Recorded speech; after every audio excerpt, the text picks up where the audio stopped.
What's up, everyone, and welcome to today's episode of Crystal Clear. It's kind of a part two of the intentional time. I jumped on and explained what intentional time with my kids and with my spouse looked like. But I feel like this kind of deserved its own episode. And because I really want to do some comparison and contrasting from what intentional time for myself, what I thought used to look like, and what it's kind of evolved into in this stage of life. And it obviously continues to ebb and flow as I evolve and my life evolves, which has caught up to be quite something. I will admit we have a lot going on, even more so than I did when I started the podcast. Crystal Clear Business is in full throttle, empowerment coaching, doing all of my community outreach, full time mom and wifey, obviously doing involved a lot into resilient retreat, doing facilitating programs, and I'm going to be doing a speaking engagement. So, with all that said, and with all of that going on, also teaching and training at Shapes, but like, when do I have time for myself? And I have people ask me all the time, like, when do you sleep? I mean, and the answer to that is I sleep great, and I sleep every night from about 9:30 to, depending on the day, 5 to 6 o'clock in the morning. Um, and I sleep really well because I'm exhausted by the end of the day. So, really, within the past 3 years, and I've talked about this multiple times, I've really honed in on my health in different ways. And learning the adrenal fatigue really put a lot into perspective as far as what I was doing prior to having Brody and how that was really taxing on my overall just physique in general. Um, I was a very avid exerciser. Exercise has always been a way that I've escaped from the world or really just kind of taken time for myself. I love it. I really do. I'm one of those people that love to exercise a lot. And I know that genetically my body's just kind of made to do hard things and it's strong. And I'm grateful for that. Um, but I've worn it out. The year before Matt and I got married, I think this was my routine essentially. And mind you, I wasn't working full time then. I was doing more philanthropic stuff. I would run with him first thing in the morning, or we would go to cycle. And if I didn't go to cycle with him at 5:45, then we would run. And then I would go to a HIIT class, and then I would go to a cycle class, and then I would go eat lunch with the kids at school and, drive around, do whatever errands I needed to do because we lived a little farther out at that point in time, and then go pick them up from school and go home, make dinner, and all the things. But like, I don't know how I sustained that I probably did it for a good 4 or 5 years. Um, Even when I was coaching at a local boxing gym, like I would go in and I would do all of my workouts and then I would go in and coach, and it was just a lot. And not to mention the lifestyle that we lived in is a little different than it is now. But I always found ways to take that time to nurture my body in ways that I thought I was nurturing my body. But I was really, really taxing my adrenals. So, having all the knowledge that I have now, I've decided that adding some higher intensity stuff back into my realm and my schedule has been a very healthy thing for me because I'm one of those people that I'm made to do hard things inside and out, and I own that. And so now I'm in a place where I've been counting my macros just because I want to make sure I'm eating enough and getting enough protein and enough macronutrients to sustain my body. And if macronutrients are carbohydrates, fats, protein. So just making sure I have the right balance for what I'm doing and the amount of exercise that I'm doing. But a few like staple things above and beyond exercise that I do on a regular basis, I just wanted to share because it's something that I feel everyone can benefit from, just in things that I never did before, but I could have easily implemented into my life that would have helped me kind of calm my my thoughts for one, like calm my mind and find that stillness in a better way than I necessarily used to. So one of the big things that I do, and I've mentioned this on probably several other podcasts by now, are my morning walks. I'm the type of person Metabolically, I wake up, I'm ready to go at 5 o'clock in the morning. Very rarely am I tired. I feel like I get good, adequate sleep and nurture my body the right way. I'm easy to wake up in the morning. And so, but once I'm up, I'm like ready to go. So I've always been an early morning exerciser. So taking some morning walks for myself and watching the sunrise and just having that peace and stillness in my mind as I'm moving my body has been really beneficial for me. And I've actually tried to go to cycle at that time in the morning or like an exercise class and realizing it just doesn't fit this realm of life, even though I do teach a class early on Thursdays at 5:45, but that's a little different because I can kind of control the pace and the tone and the volume of the music, but I can no longer wake up and do loud kind of hit classes anymore. I need that, and my body has really thrived off of having that morning stillness. And so for me, taking a long walk, I mean, I say long, but anywhere between 2 and 5 miles usually in the morning, depending on how much time I have, really soothes my soul and gets me ready for the day. I get to watch the birds flying around and the sun coming up and the sky color changing, and I really try to absorb as much of the nature aspect of it as possible because I think that that's something that just really helps me connect to myself and just kind of clear my head, is to observe those thoughts in nature. Otherwise, you can kind of start thinking like, what do I need to do today? And I really try to, when I'm taking these moments for myself, and this goes for everything I'm going to talk about today, but when I'm taking these moments for myself, I really try to be intentional about not allowing thoughts to crawl into the space. So I kind of create this like sacred light around myself and my brain and picture, it's just this beautiful light space, and I'm not going to really allow anything in it right now. And I'm just going to kind of keep it as my sacred time. And honestly, sometimes that's even 10 minutes that I'm able to do that. Sometimes it's 2 minutes, but at least I'm really trying to be intentional about that time and just allowing it to be settled. Um, Meditations for me kind of look more like a walking meditation. Like sometimes I even speak out loud to myself and talk about my gratitude and thank my spirit guides, or, just kind of verbally talk about what I'm grateful for and what I'm appreciative of, and really express that in my alone time. And sometimes that's just sitting still.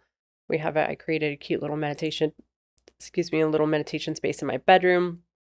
And then, or sometimes it's just laying down before I get out of bed, like on those mornings if I am tired or I do know I have time to sleep in, like just laying there and just connecting with my breath. I might put my heart or my hand over my belly and just connect with my breath and my heartbeat, and finding that stillness within myself. And again, trying not to allow thoughts to come into my mind, like what I need to do or what I should have done. I really try to do that anyway, but keeping that sacred time for myself, because I have all day long to do the other things. And it's really committing to myself and honoring that time for myself, because I've realized how crucial it is for my mental health and my state of being, honestly, for the rest of the day.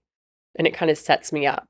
Do I do it every day? Absolutely not. There are some days I jump up, I get ready, I go teach a class, I go train people, I move about my day and go to my full-time job and I pick the kids up. And on those days, by the time I get home, I'm exhausted because I didn't allow myself that clarity time.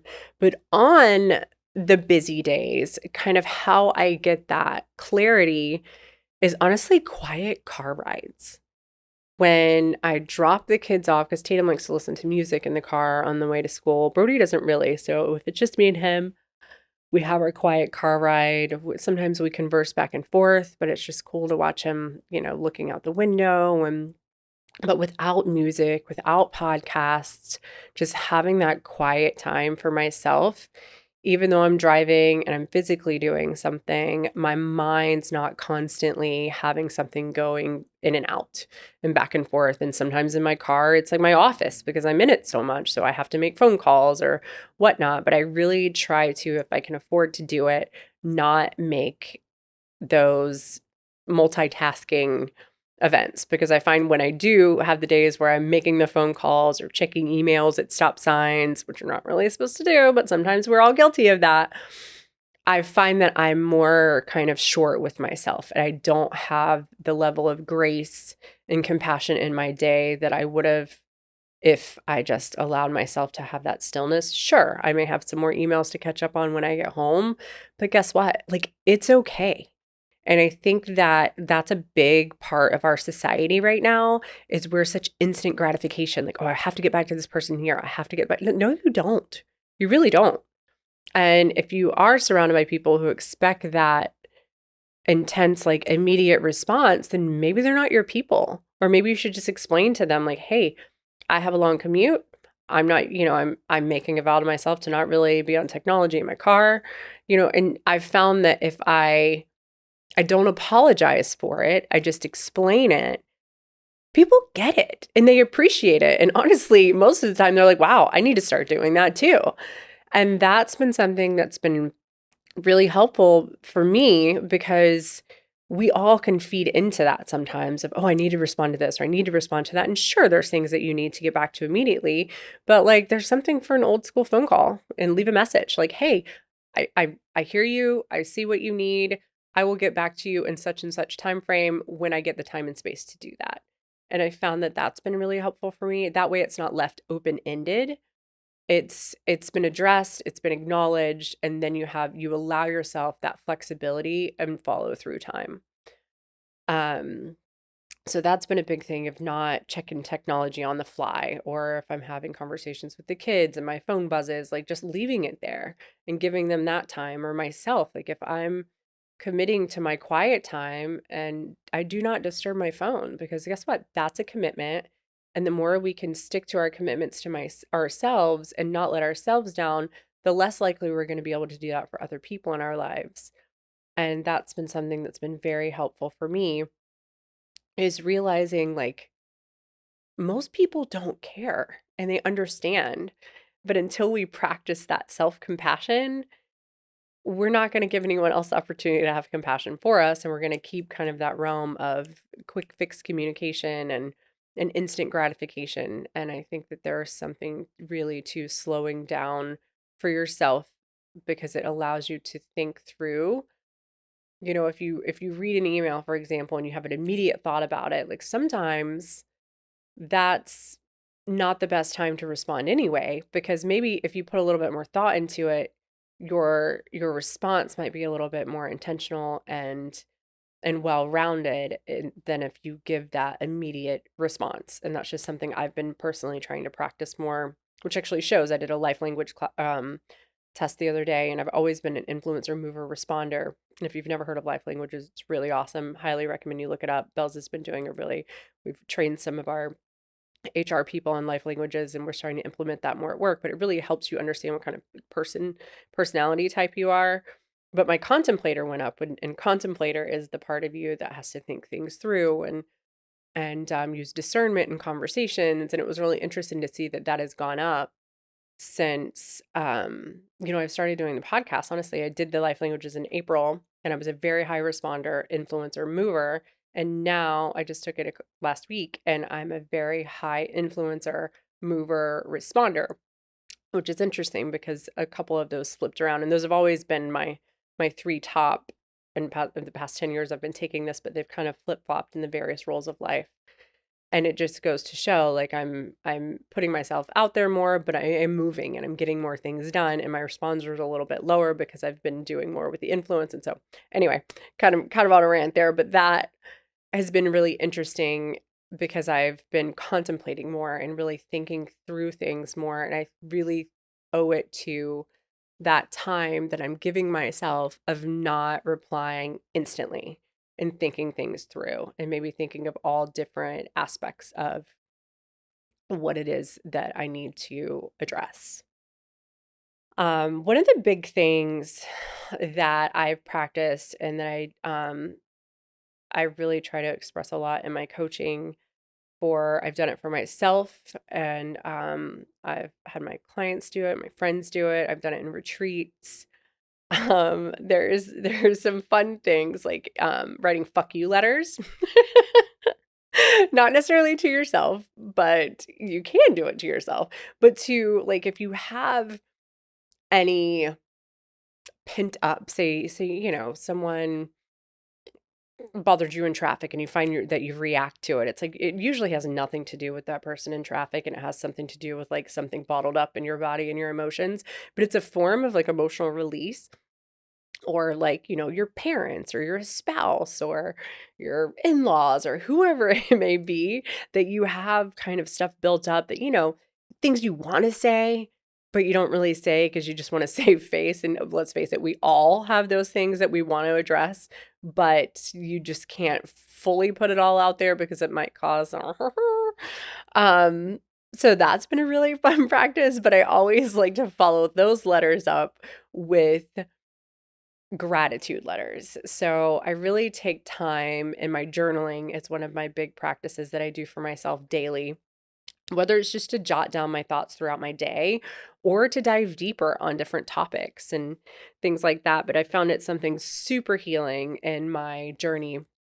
And it really helped me unravel a lot, and I've talked about that on several podcasts as well.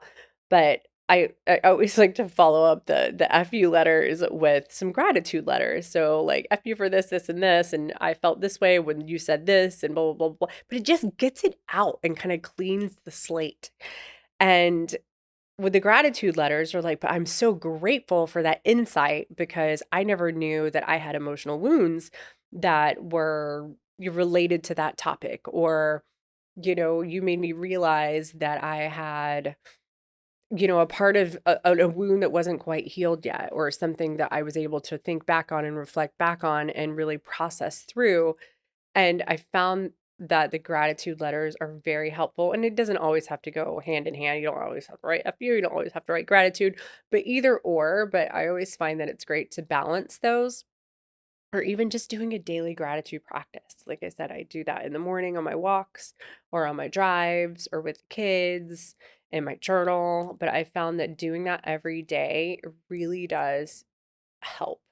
And it really does help the rewiring. And something I've just recently started doing with a girlfriend is if we're having any self limiting beliefs or self sabotaging moments, like, last night, for example, I ate sweet potatoes and salmon and I felt a little full because it was nutrient dense foods. And so instead of old patterns would have been, oh my God, I'm full, I feel disgusting. But the new, and we've committed to doing this and verbalizing it to each other either via audio or text message, saying, I just ate delicious nutrient dense foods and I'm excited to fuel my body for the week.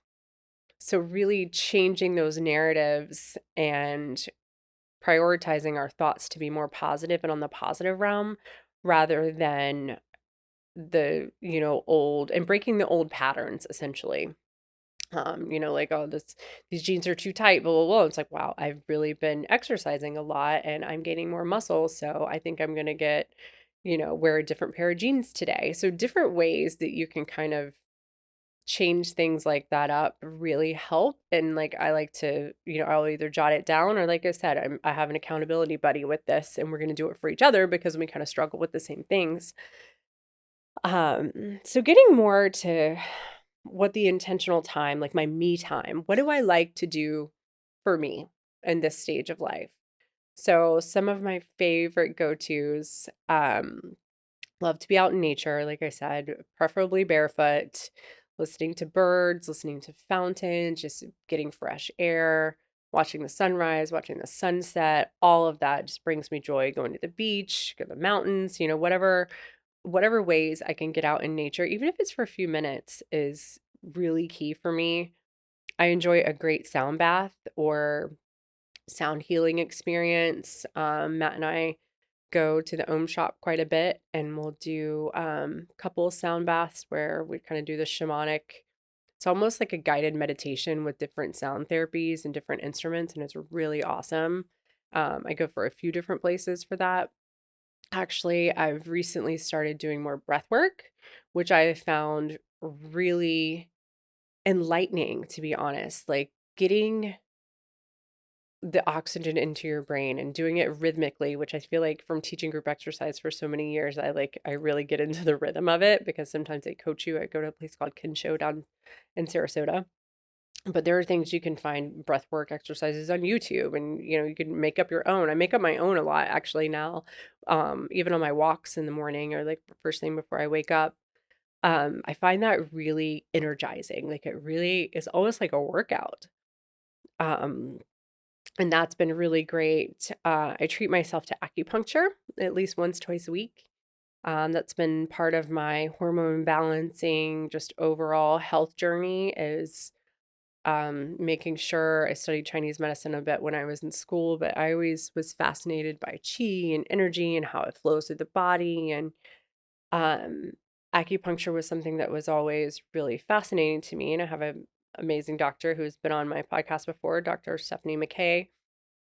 So I try to go see her, and that's like my meditation time. That's my quiet time. So I know at least I get that once a week, and it's like half an hour for a session. Sometimes if I have the time, if she has the time, she'll let me stay a little longer. It's about an hour session total, but you're laying there kind of in your meditative state for like half an hour. And that's just the time I just let myself drift off. And it's crazy. Sometimes I feel like I'm almost like levitating off the bed. It's really wild, but it's really cool at the same time. So acupuncture I love. Like I said, I'm a highly active person, so I love a good deep tissue massage. I don't do the fluffy buffy ones. I found that I just don't do well with those. So like anything Thai, deep tissue, neuromuscular, that feels so good. I actually went to massage school, so I understand the benefits, the physiological benefits, and the emotional release benefits of working the issues out of your tissues because we're so connected in that way that people don't realize, like, the issue you're having in your neck and your shoulders might not be super physical. Like, if you were able to release some of that manually with massage or trigger point therapy, like, could it really release a lot of trapped emotions and stuff in there?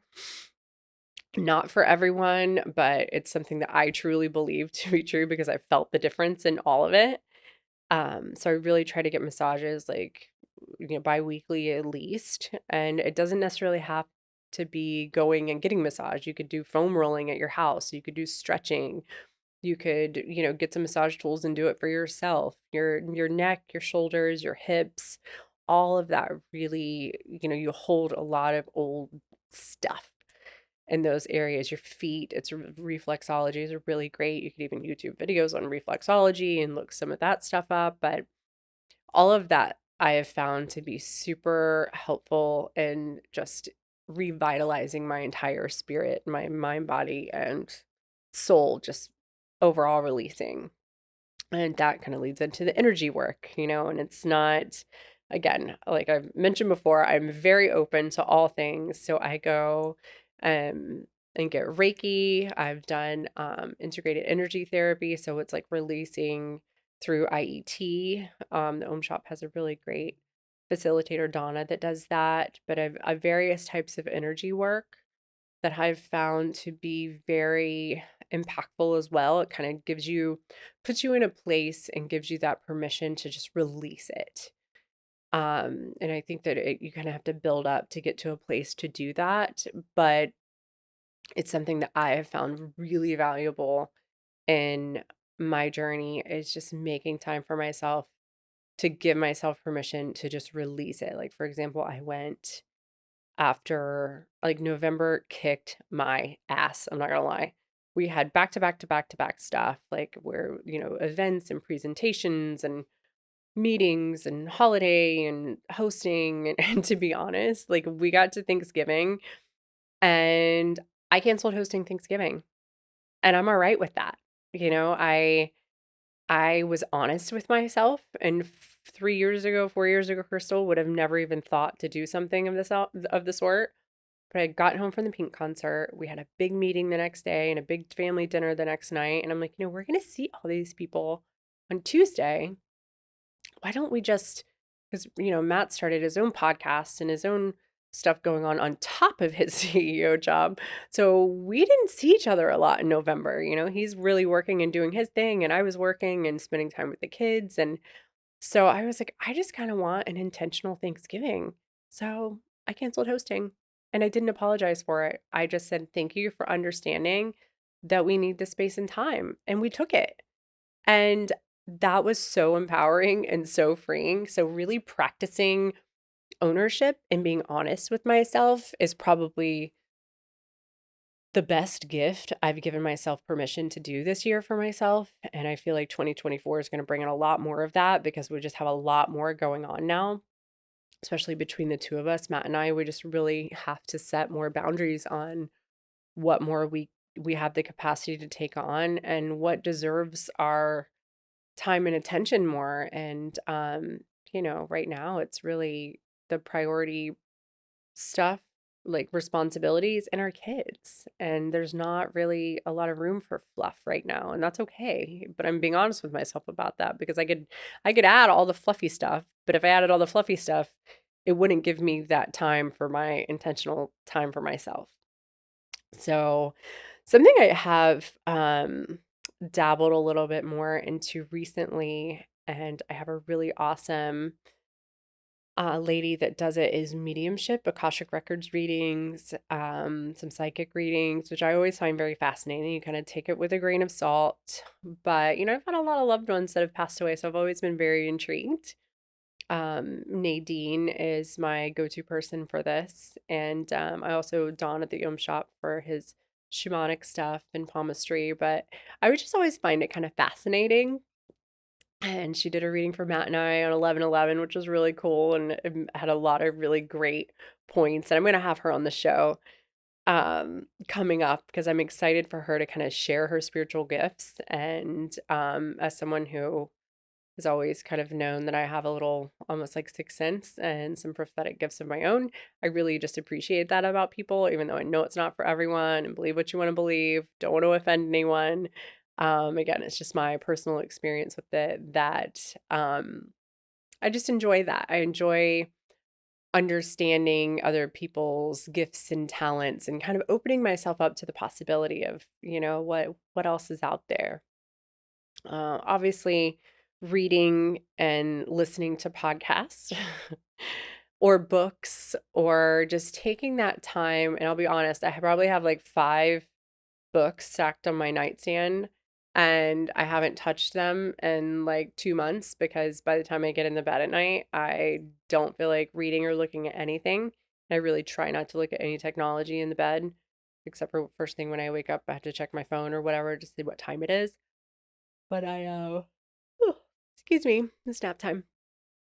Um, but yeah, really just trying to dive. That's kind of one of my goals. I'm preparing for an event at Resilient Retreat in January that I'm really excited to talk about how I kind of unraveled my PTSD and the programs I've done there and just give some daily tips and tricks on healing and all of the things. And so I've been working a lot on some of that stuff in my downtime, just trying to think. There's so many different facets to my my story here. So just trying to narrow it down into talking points and things like that. But I really want to get more into, I scheduled a retreat for myself in January. My birthday's in February.